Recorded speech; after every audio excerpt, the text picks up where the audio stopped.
Have you ever felt a storm inside your heart? What happens when that storm takes control?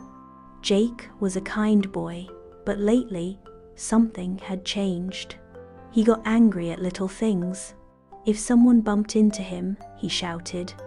If his sister Eva borrowed his pen, he slammed the door. Even in class, Mrs. Harper noticed his frustration.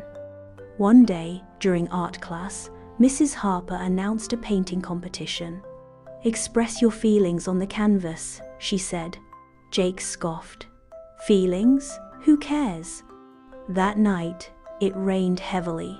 Thunder roared, just like Jake's heart.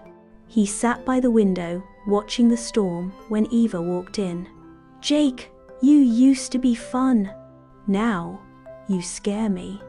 She left before he could reply. The next day, the competition began. Everyone painted flowers, sunsets, and happy faces. But Jake? He painted a massive storm. Dark clouds, lightning bolts, and wild waves. Mrs. Harper studied his work and gently asked, "Jake, what's this storm about?" Jake didn't answer, but deep inside he knew. It was his anger, his sadness, his frustration.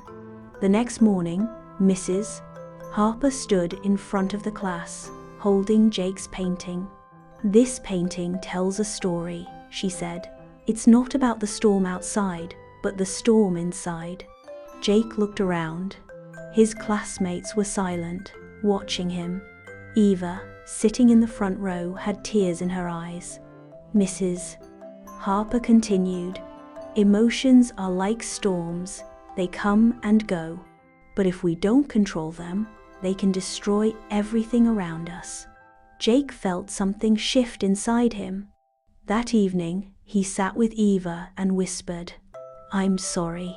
Then, for the first time in weeks, he smiled. The next day, he drew a new painting. Not a storm, but a sunrise. And this time, his heart felt lighter. Have you ever had a storm inside you? How did you calm it down? Share your thoughts in the comments below.